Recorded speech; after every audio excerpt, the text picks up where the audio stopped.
उत्तर प्रदेश सरकार द्वारा दिव्यांगजनों के कल्याण हेतु अनेक योजनाएं चलाई गई है, जिनमें से एक महत्वपूर्ण योजना है दिव्यांग दुकान निर्माण एवं संचालन योजना। इस योजना के अंतर्गत दिव्यांग को दो तरह के लोन दिए जाते हैं। एक लोन 20,000 का होता है, एक लोन 10,000 का होता है। 20,000 का लोन दिव्यांग को तब दिया जाएगा जब दिव्यांग की खुद की दुकान हो और वह जो दिव्यांग की दुकान है, जिस जमीन में दिव्यांग की वह दुकान बनी हुई है, उस जमीन का क्षेत्रफल कम से कम 110 वर्ग फीट होना चाहिए, कम से कम 110 वर्ग फीट। और वह जो 110 वर्ग फीट जमीन का टुकड़ा है वह दिव्यांग के नाम होना चाहिए। दिव्यांग के नाम उस जमीन का बैनावा होना चाहिए, रजिस्ट्री होनी चाहिए उस जमीन के टुकड़े की जिस जमीन में दुकान बनी है, और यह जमीन का टुकड़ा कम से कम 110 वर्ग फीट का होना चाहिए।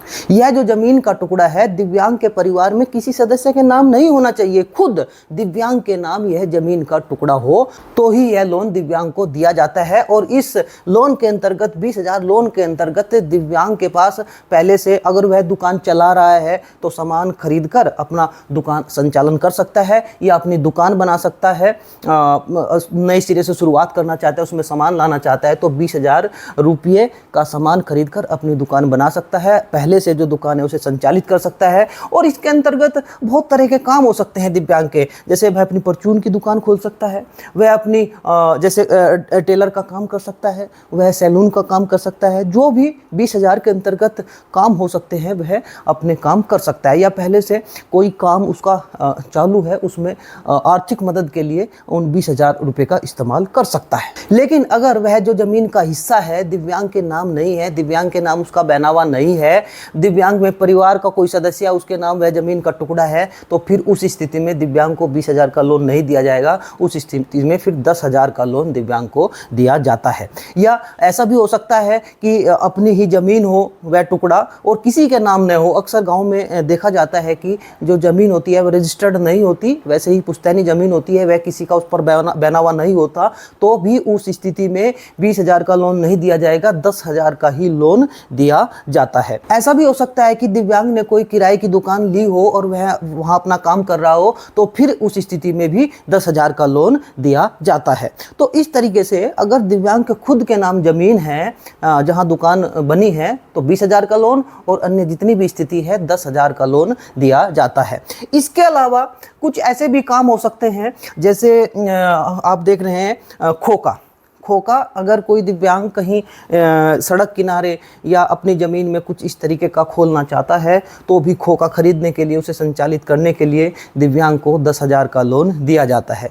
इसके अलावा गुमटी आप देख सकते हैं, इस तरीके का एक गुमटी होता है, एक शब्द होता है इसके लिए गुमटी।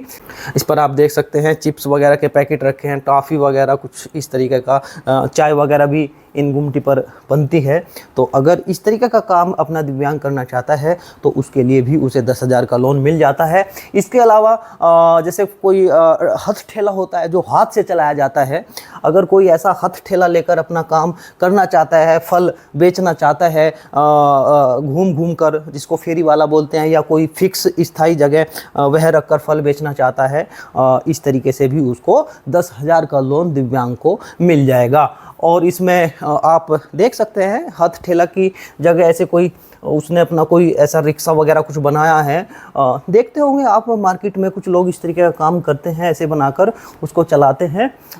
ऐसा भी काम अपना कोई सेटअप अगर दिव्यांग करना चाहता है तो इसके लिए भी उसे 10,000 का लोन मिल जाएगा। यह जो लोन है इसमें 25% की सब्सिडी मिलती है, यानी 20,000 के लोन में 5,000 की छूट मिलेगी और 10,000 के लोन में 2,500 रुपये की छूट मिलेगी। बाकी का जो पैसा है 75% वह 5 से 7 सालों में 4% वार्षिक ब्याज की दर से चुकाना पड़ता है। अब अगर कोई दिव्यांग भाई बहन यह लोन प्राप्त करना चाहता है तो उसके लिए ऑनलाइन आवेदन करना होगा, लेकिन ऑनलाइन आवेदन करते समय कुछ पात्रता देखनी होगी। वही दिव्यांग इसके लिए ऑनलाइन आवेदन कर सकता है जिसकी यह पात्रता होगी। आइए देखते हैं। नंबर 1, दिव्यांग की उम्र 18 से 60 वर्ष के बीच हो, यानी दिव्यांग 18 साल से कम का ना हो और 60 साल से ज़्यादा का न हो। नंबर 2, दिव्यांग प्रतिशतता 40% से कम न हो। दिव्यांग प्रमाण पत्र में जो दिव्यांगता लिखी रहती है वह उसकी 40% या उससे ऊपर की ही होनी चाहिए। नंबर 3, दिव्यांग उत्तर प्रदेश का स्थायी निवासी हो, यानी दिव्यांग उत्तर प्रदेश का रहने वाला हो। नंबर 4, दिव्यांग के परिवार की वार्षिक आय ग्रामीण क्षेत्र में 92,160 व शहरी क्षेत्र में 1,12,920 से अधिक न हो। देखिए, मानकर चलिए कोई दिव्यांग है जिसका नाम रमेश है, उसकी शादी नहीं हुई और वह लोन प्राप्त करना चाहता है, तो यहाँ जो रमेश अपना आय प्रमाण पत्र बनवाएगा, रमेश अपने पिता के नाम से आय प्रमाण पत्र यहाँ बनवाना पड़ेगा, क्योंकि जब तक शादी नहीं होती पिता की आय ही उस व्यक्ति की आय मानी जाती है। तो रमेश के पिता का जो आय प्रमाण पत्र होगा, उस आय प्रमाण पत्र में यह आय देखी जाएगी, और उस आय प्रमाण पत्र में पिता की आय और रमेश क्या करता है, क्या खाता कमाता है, उसकी आय टोटल देखी जाएगी। और अगर रमेश के पिता की मृत्यु हो जाती है तो फिर रमेश की जो माता है उसके नाम रमेश को वह आय प्रमाण पत्र बनवाना पड़ेगा। और अगर रमेश की शादी हो जाती है तो फिर खुद रमेश को अपना आय प्रमाण पत्र बनवाना पड़ता है और उस आय प्रमाण पत्र में यह आय देखी जाएगी। और अगर कोई लड़की अविवाहित है तो उसको फिर अपने पिता के नाम आय प्रमाण पत्र बनवाना पड़ता है, पिता की मृत्यु अगर हो गई तो माता के नाम। और अगर कोई लड़की दिव्यांग है, वह लोन लेना चाहती है और उसकी शादी हो जाती है तो फिर उसके पति के नाम का आय प्रमाण पत्र बनेगा और उसमें यह आय देखी जाएगी। तो इस हिसाब से आय का निर्धारण किया जाएगा, और अगर उसका आय प्रमाण पत्र में इस तरह की आय है तो वह दिव्यांग यह लोन प्राप्त कर सकता है। दोनों ही लोन के लिए 10,000 व 20,000 लोन के लिए यह आय सीमा देखी जाएगी। नंबर 5, दिव्यांग पर किसी बैंक या सरकार की कोई देयता न हो। देखिए, कभी कभी कोई दिव्यांग व्यक्ति ने अगर बैंक से लोन लिया है और उसको नहीं चुकाया है तो उस स्थिति में यह लोन प्रदान नहीं किया जाएगा। या सरकार की देयता का मतलब है सरकार से कोई आर्थिक मदद प्राप्त की है, जैसे कि ये भी एक आर्थिक मदद है। इसी तरीके से कोई किसी विभाग से कोई लोन वगैरह लिया है, कुछ आर्थिक मदद ली है और वह उसको चुकाना होता है और दिव्यांग समय से उसको नहीं चुका पाया तो फिर उस स्थिति में भी दिव्यांग यह लोन नहीं ले सकता। तो दोनों चीज दिव्यांग की बकाया नहीं होनी चाहिए। नंबर 6, दिव्यांग पर कोई आर्थिक या आपराधिक वाद न हो और न ही इन मामलों में उसे कोई सजा मिली हो, यानी दिव्यांग पर कोई मुकदमा न हो, आर्थिक मामलों से संबंधित या कोई आपराधिक गतिविधियों से संबंधित उसके ऊपर कोई मुकदमा न हो और न इन मामलों में उसे सजा मिली हो। अगर मिली है या कोई मुकदमा है तो फिर उस स्थिति में दिव्यांग उसके लिए लोन के लिए अपात्र हो जाएगा। नंबर 7, दुकान निर्माण हेतु 20,000 का लोन प्राप्त करने के लिए दिव्यांग के स्वयं के नाम 110 वर्ग फीट जमीन हो। इसके ऊपर हमने पहले भी चर्चा कर ली थी, वो विस्तार से चर्चा हम कर चुके। नंबर 8, दुकान का स्थान ऐसा हो जो आवागमन व व्यापार के दृष्टिकोण से सुगम हो, यानी दुकान ऐसी जगह होनी चाहिए जहां लोगों की आवाजाही हो और वहां खरीदारी हो सके, यानी वह व्यापार दिव्यांग का चल सके। तो इस तरीके से अगर दिव्यांग 8 शर्त पूरी करता है तो वह लोन के लिए अप्लाई कर सकता है। लेकिन लोन प्राप्त करने के लिए, आवेदन करने के लिए उसे कुछ आवश्यक डॉक्यूमेंट भी चाहिए, तभी वह आवेदन कर सकता है।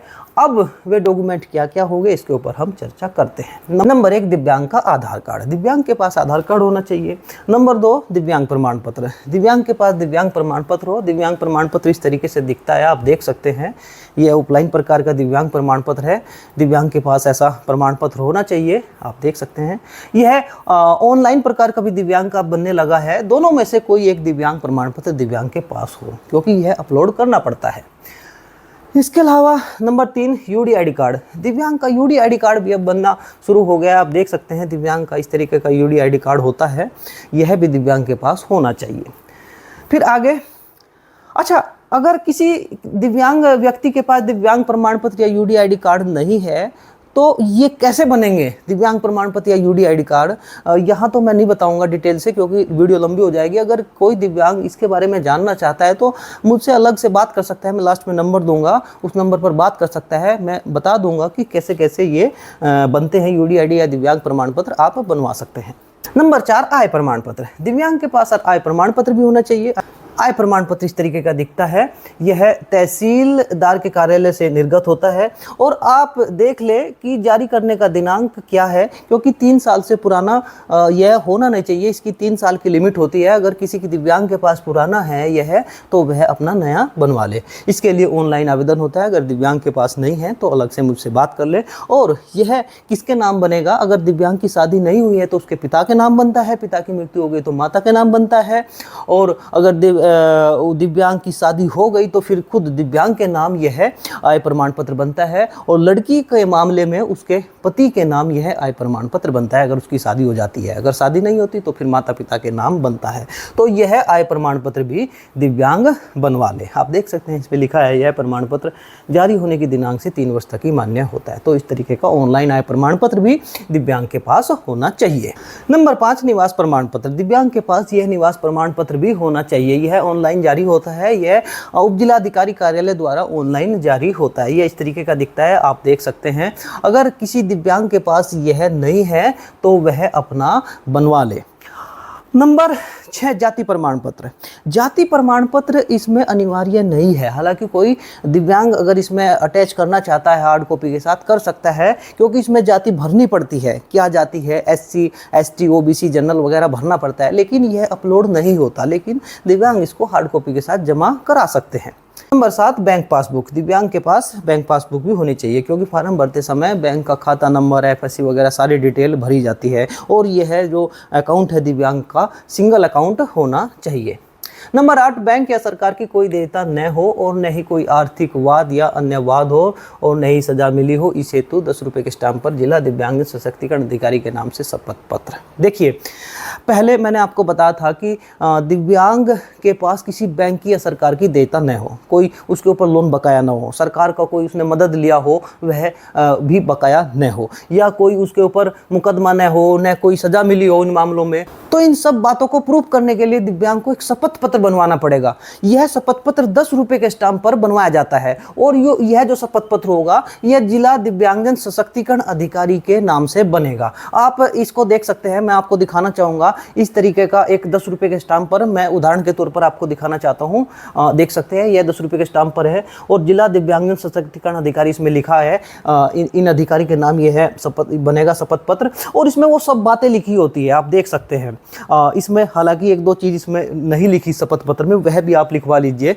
जो भी इसमें यहाँ ये सब चीज़ लिखा है, जब शपथ पत्र बनवाने जाएंगे आप उसको यह चीज़ दिखवा दो, वो शपथ पत्र बनाने वाले वहाँ जो बैठे रहते हैं तहसील में वो सब बना देते हैं। तो ये सब चीज़ लिखी जाएगी, और इस शपथ पत्र को मैं नीचे डिस्क्रिप्शन बॉक्स में भी दूंगा, वहाँ से आप इसको देख सकते हैं। और इसमें सारी चीज़ें लिखवानी पड़ेगी, जैसे कि शपथ पूर्वक बयान करता हूँ कि मैं उत्तर प्रदेश का निवासी हूँ, मेरे पास किसी बैंक की देयता नहीं है, और इसमें यह भी लिखवाना होगा कि मेरे पास कोई आर्थिक वाद, मैं मुकदमा नहीं चल रहा मेरे पास कोई, न मुझे कोई सज़ा मिली, ये सब चीज़ें इसमें लिखवानी होगी। नंबर 9, 20,000 के लोन में कम से कम 110 वर्ग फीट जमीन का दिव्यांग के नाम से बैनामा।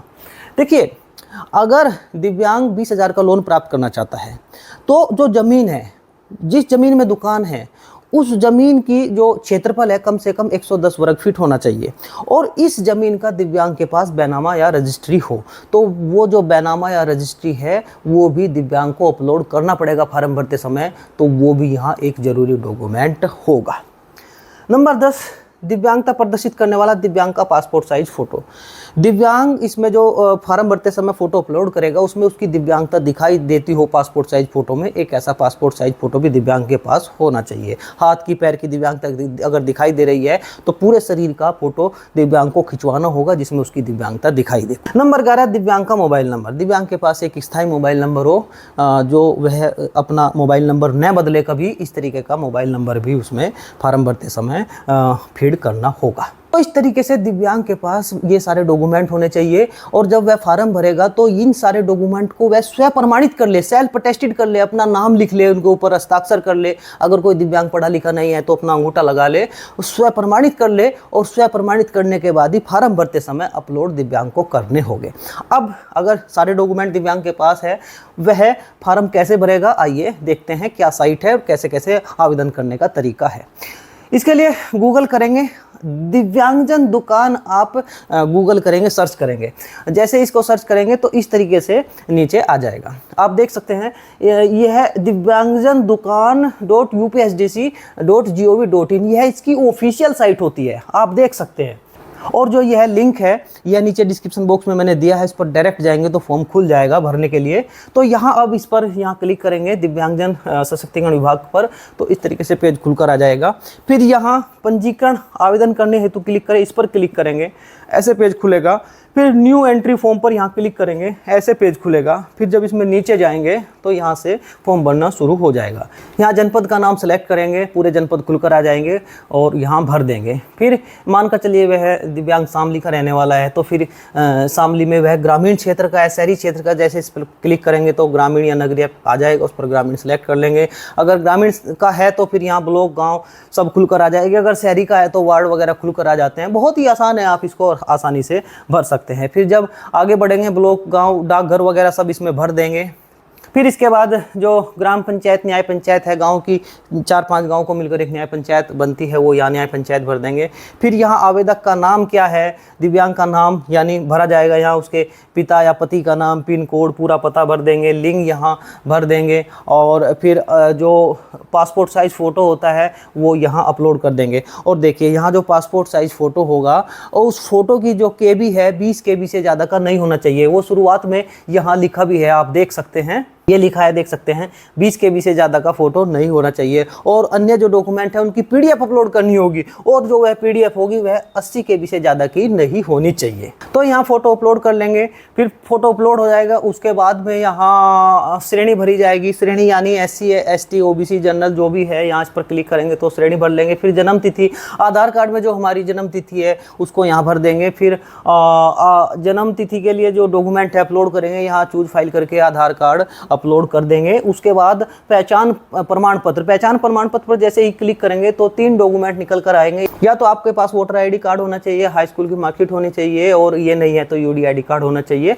हर दिव्यांग के पास अब UD ID कार्ड होता है, तो मैं तो यही कहूँगा आप इसको UD ID सेलेक्ट करेंगे। UD ID सेलेक्ट करने के बाद यहाँ UD ID कार्ड आ जाएगा, और फिर यहाँ UD ID कार्ड का नंबर भर देंगे, और फिर यहाँ चूज फाइल करके UD ID कार्ड अपलोड कर देंगे, और दिव्यांग यहाँ अपना मोबाइल नंबर लिख देगा। इसके बाद बैंक की डिटेल भरी जाएगी, बैंक का नाम दिव्यांग भरेगा यहाँ, और बैंक शाखा का नाम भर दिया जाएगा, FSC कोड भर दिया जाएगा, और खाता संख्या भर दिया जाएगा, और चूज फाइल करके यहाँ पासबुक अपलोड कर दी जाएगी। देखिए जितने भी डॉक्यूमेंट है PDF में अपलोड करने पड़ेंगे, चाहे दिव्यांग प्रमाण पत्र हो, UD ID कार्ड हो, आधार कार्ड हो, सब उनका PDF अपलोड करना पड़ेगा, और उस PDF का जो KB है 80 KB से ज़्यादा का नहीं होना चाहिए। फिर इसके बाद आय का विवरण, आय का विवरण, परिवार की कुल वार्षिक आय कितनी है भर देंगे, जो उसमें लिखी रहती है आय प्रमाण पत्र में। और उसका आय प्रमाण पत्र का क्रमांक क्या है, आय प्रमाण पत्र का क्रमांक कोने में लिखा होता है, उसको यहाँ भर देंगे। और जो ये BPL सूची का जो ये है, इसमें अनिवार्य नहीं है, इसको आप छोड़ सकते हैं, BPL सूची का क्रमांक। इसके बाद फिर दिव्यांगता का विवरण भरेंगे। दिव्यांगता का क्या प्रकार है, दिव्यांगता के प्रकार पर जब आप यहाँ क्लिक करेंगे तो इस तरीके से बहुत सारे प्रकार खुलकर आ जाएंगे। सेरेब्रल पैल्सी है दिव्यांग, हियरिंग, हियरिंग का मतलब होता है जिसको सुनता नहीं, लेप्रोसी जिसको हम आम भाषा में कोढ़ बोलते हैं, कुष्ठ रोग, लोकोमोटिव हाथ पैर की दिव्यांग तो होती है, किसी कोई हाथ से दिव्यांग, पैर से हाथ कटा है, पैर कटा है, पोलियो वगैरह है, चला नहीं जाता, जिसको चलने फिरने में घूमने में दिक्कत होती है उसको लेप्रोसी लोकोमोटिव बोला जाता है। मेंटल डिजेबिलिटी दिमागी रूप से होता है, मेंटल इलनेस ये भी, और मेंटल रिटायर्ड भी दिमागी रूप से। अदर्स में अन्य दिव्यांगता आ जाएगी। अगर आपको इनको सेलेक्ट करने में दिक्कत आ रही है तो मुझसे अलग से बात कर सकते हैं, क्योंकि अगर हम इनके ऊपर बात करेंगे तो 21 तरह की दिव्यांगता होती है, तो उसको बहुत टाइम लग जाएगा। तो अगर इसको सेलेक्ट करने में आपको दिक्कत आ रही है, वैसे नहीं आएगी, तो अगर आती है तो आप मुझसे अलग से बात कर सकते हैं, मैं इसके बारे में डिटेल से आपको बता दूंगा। फिर इसके बाद दिव्यांग प्रतिशतता, दिव्यांग प्रमाण पत्र में जो प्रतिशतता लिखी होती है वो यहाँ भर देंगे। दिव्यांग प्रमाण पत्र संख्या, ऑनलाइन या ऑफलाइन दिव्यांग प्रमाण पत्र में से कोई भी यहाँ हम अपलोड कर सकते हैं, और उसमें जो प्रमाण पत्र संख्या लिखी होती है यहाँ इसको भर देंगे। फिर दिव्यांग प्रमाण पत्र जारी करने की तिथि, दिव्यांग प्रमाण पत्र में जारी करने की तिथि लिखी होती है कोने में, वहाँ से देखेंगे और उसको यहाँ भर देंगे। और फिर यहाँ चूज फाइल पर क्लिक करके दिव्यांग प्रमाण पत्र या तो ऑनलाइन प्रकार का या ऑफलाइन, दोनों में से जो भी प्रमाण पत्र आप अपलोड करना चाहते हैं हैं वह यहाँ अपलोड कर देंगे। अब आवेदन का विवरण, इसमें दो चीज़ आती है, दुकान निर्माण और दुकान संचालन खोखा गुमटी हथ ठेला। देखिए अगर हमारा खोखा गुमटी हथ ठेला है तो इस पर नीचे क्लिक करेंगे, और अगर हमारी दुकान है, दुकान फिक्स दुकान है, वहाँ आप दुकान करना चाहते हैं तो उस पर क्लिक करेंगे। अगर दुकान हमारी चाहे किराए की भी हो, अपनी भी खुद की हो, दुकान है तो दुकान निर्माण पर क्लिक करेंगे। अब यहाँ पूछेगा दुकान निर्माण, जब हम क्लिक करते हैं भूमि स्वयं की है या किसी और की, जैसे ही सेलेक्ट करेंगे तो इसमें हाँ या ना आएगा। दोस्तों अगर इसमें हम हाँ करते हैं, दुकान स्वयं की ज़मीन है, वो उस कंडीशन में किया जाएगा जब हमें 20,000 का लोन चाहिए। अगर हमारी खुद की ज़मीन है तो फिर हमें 20,000 का लोन मिल जाएगा, तो यहाँ हम हाँ सेलेक्ट करेंगे। हाँ सेलेक्ट करते ही फिर भूमि का क्षेत्रफल पूछेगा, यहाँ आप क्षेत्रफल भर देंगे। यहाँ तो मैंने वैसे ही उदाहरण के तौर पर भरा है, जो क्षेत्रफल है वर्ग फीट में वो यहाँ भर देंगे, और जहाँ दुकान संचालित की जानी है वहाँ का पता भर देंगे। देखिए 20,000 का लोन की कंडीशन में यहाँ हाँ भरा जाएगा। और अगर हमारे पास दुकान के डॉक्यूमेंट हमारे नहीं है, दुकान किसी और की है या किराए की है, ऐसी कंडीशन कुछ अगर आती है तो नहीं भर देंगे। दुकान किराए की हो या दुकान के जो डॉक्यूमेंट हैं वो न हो, और दिव्यांग के अगर डॉक्यूमेंट है तो परिवार में किसी सदस्य के नाम हो, वह दिव्यांग के अगर खुद के नाम नहीं है तो फिर उस कंडीशन में नहीं भरा जाएगा। फिर इसमें पूछा है स्वयं की नहीं है तो किराएदारी पट्टे की अवधि, इसमें वही चीज़ भरते हैं जो मतलब किराए पर हमने दुकान ले ली, जैसे किसी से 2 साल के लिए, 3 साल के लिए। इसमें बहुत हार्ड एंड फास्ट रूल नहीं है, इसमें कोई ऐसा आपको रेंट एग्रीमेंट वगैरह नहीं करना, कुछ इतना इसमें नहीं उलझना आपको, तो उसमें यहाँ भर सकते हैं सिंपल।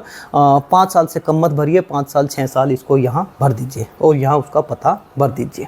अब दूसरी कंडीशन में अगर खोखा गुमटी वगैरह हम खरीदना चाहते हैं, इस तरीक़ा का कोई व्यापार करना चाहते हैं, तो फिर यहाँ दुकान संचालन खोखा गुमटी हथ ठेला कर देंगे। फिर यहाँ उस स्थिति में जब खोखा गुमटी वगैरह हो तो फिर गारंटर के नाम भरवाए जाएंगे। एफिडेविट में भी उनके नाम आगे चलकर लिखे जाते हैं। तो आपके परिवार के 2 व्यक्ति हो सकते हैं, पड़ोसी हो सकते हैं, आपके जानकार हो सकते हैं, तो यहाँ गारंटर के नाम आप भर दीजिए। गारंटर का नाम जैसे रमेश है, भर दीजिए रमेश का यहाँ मोबाइल नंबर। गारंटर का मतलब होता है लोन लेने की जो प्रक्रिया होती है उसमें गारंटर देखा जाता है, तो गारंटर का नाम भर दे, गारंटर का मोबाइल नंबर और गारंटर का यहाँ आधार कार्ड अपलोड कर दे।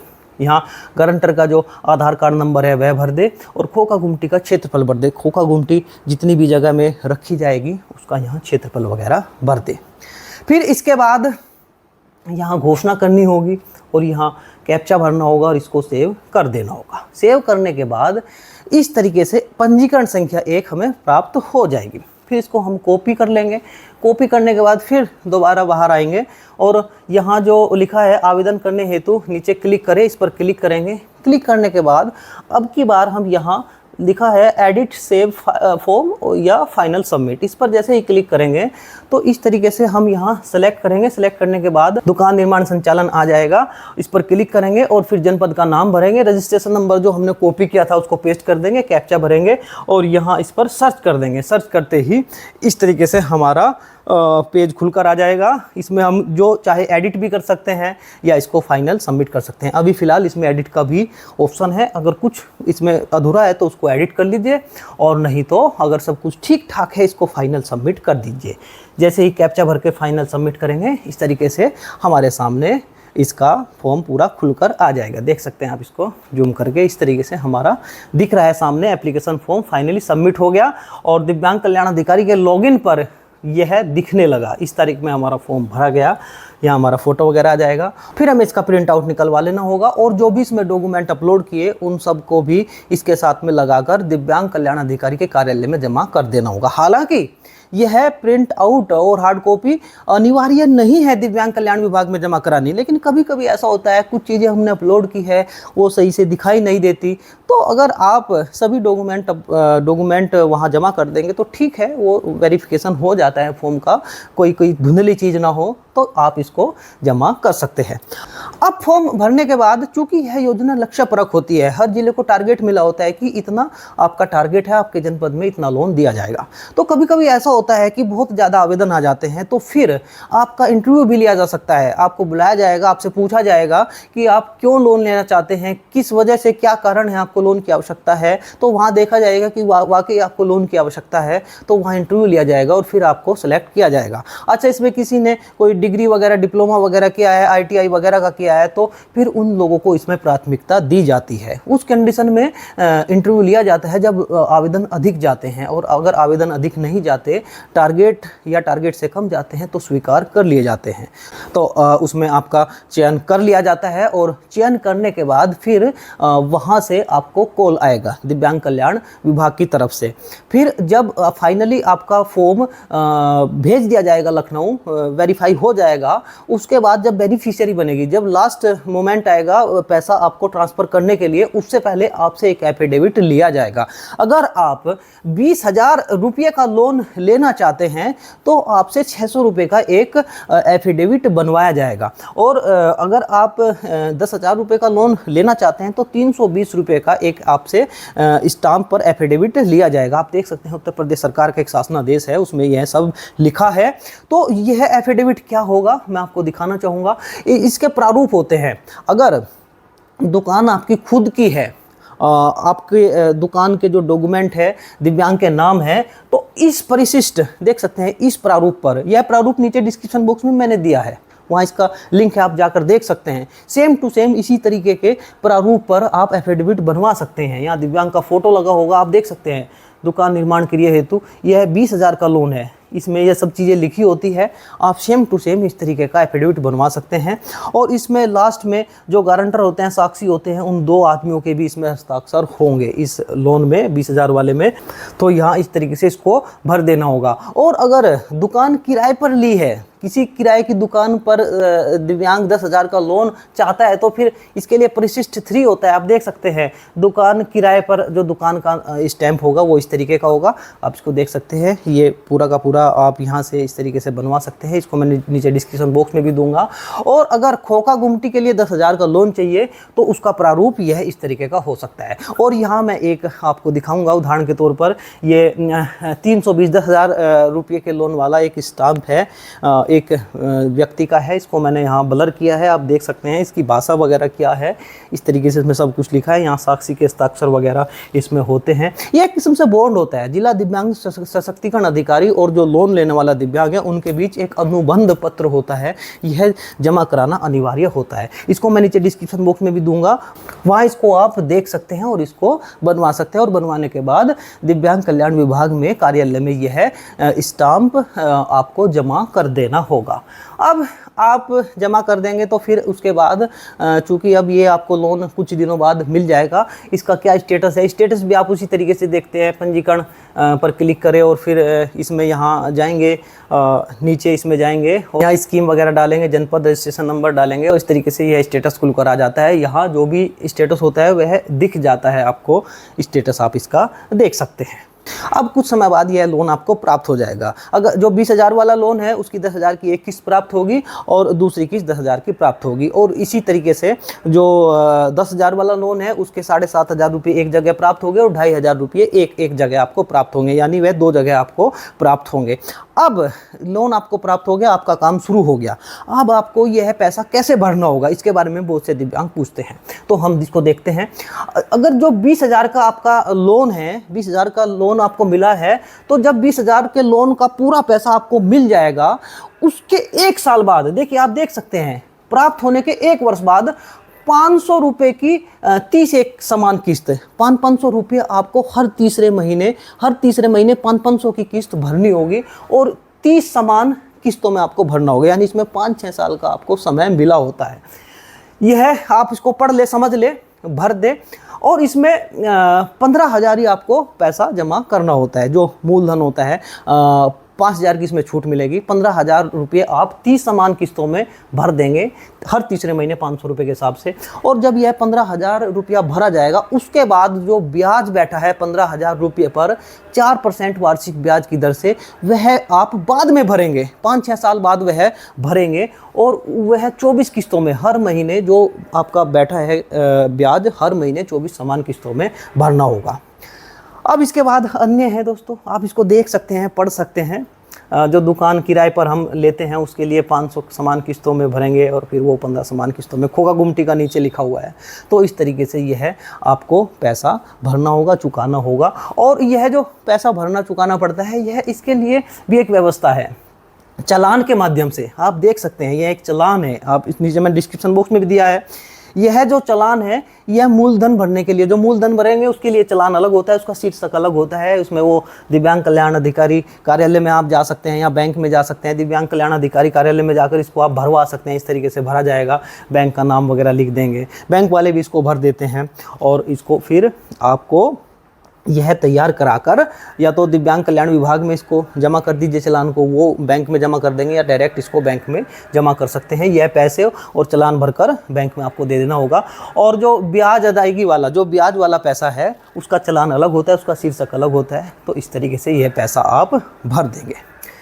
इसके बाद इस योजना के बारे में अन्य कोई आप जानकारी लेना चाहते हैं तो मेरा व्हाट्सअप नंबर है, इस नंबर पर आप उनसे बात कर सकते हैं, चर्चा कर सकते हैं। कोई बात पूछना चाहते हैं तो मैसेज कर सकते हैं और अपनी समस्या का समाधान कर सकते हैं।